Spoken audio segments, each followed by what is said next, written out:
Hi, my name is Kelly Amos, and I'm a fitness and nutrition specialist, and I'm also a behavior change coach. And today, for your tiny health tip, I want to talk to you about approaching behavior change. In my nutrition class, that my students are giving their semester project presentations, and what they are doing is they're evaluating.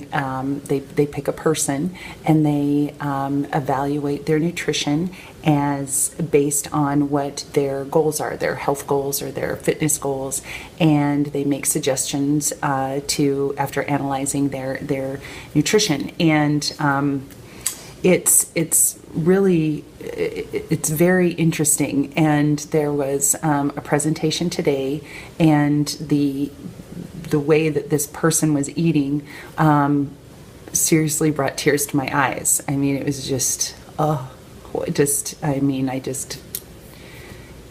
there was nothing wholesome to it. And her goal was to lose 20 pounds, and there was nothing about what she was doing that was contributing to that.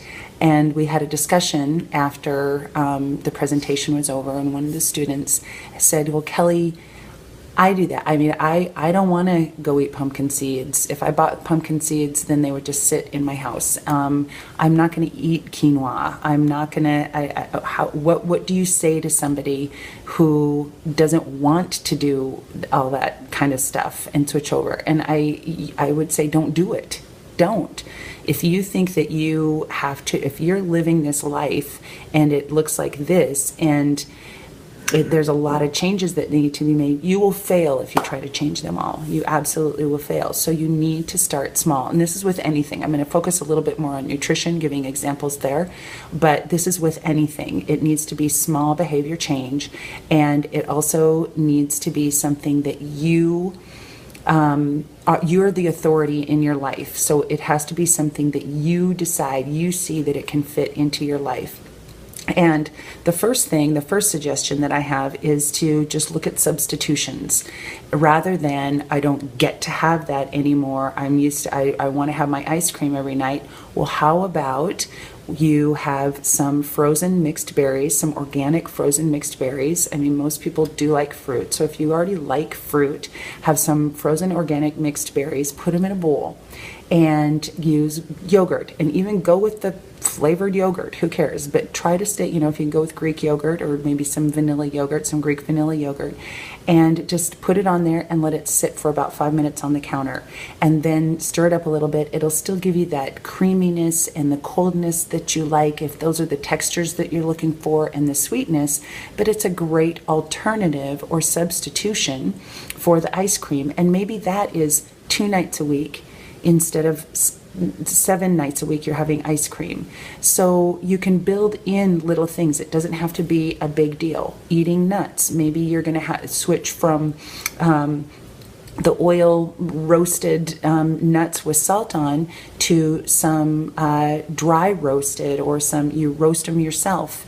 Maybe you're going to one of the comments that he made was he really liked to snack. He liked to have his snacks. That's perfect. Have your snacks. And how many snacks do you want to have in a day? How many snacks are you going to have? Well, let's just pick your snacks are going to combine a complex carbohydrate with a protein, or a protein and a healthy fat. So you still get to have your snacks, but you're going to plan them, and you're going to pick things, and you're going to combine things together. So making the substitution. Another substitution would be someone liked in the presentations like to have breakfast burritos, going and getting the Costco frozen breakfast burritos.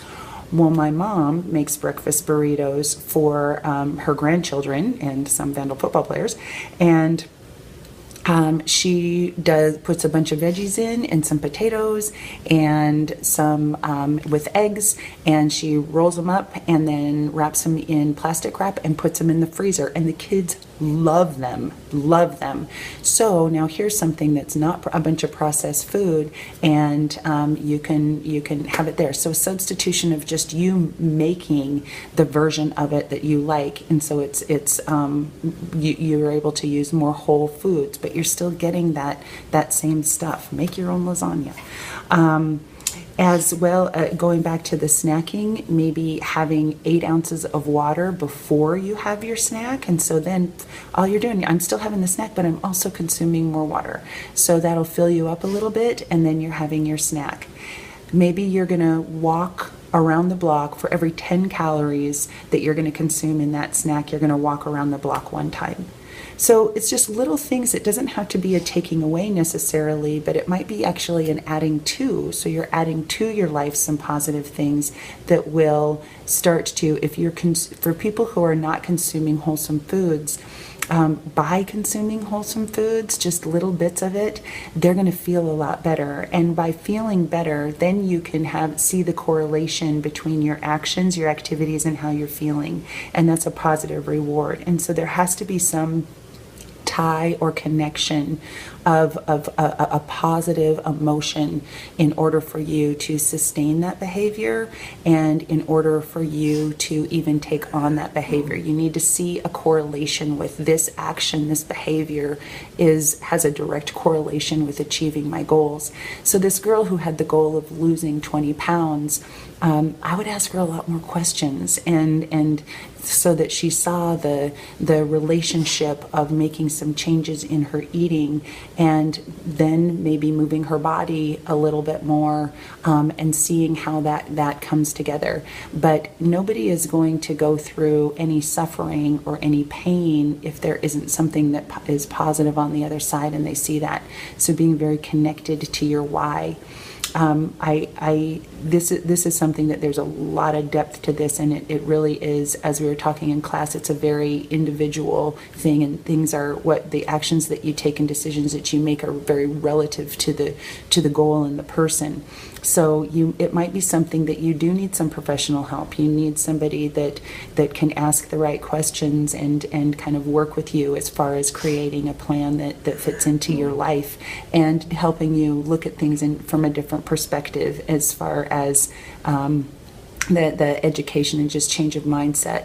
I hope that this was helpful, and I really appreciate you guys coming in. Hi, everybody, and listening in on this and sharing it, and love to have your comments here. Hope you had a great day and you're having a great evening, and I will see you tomorrow.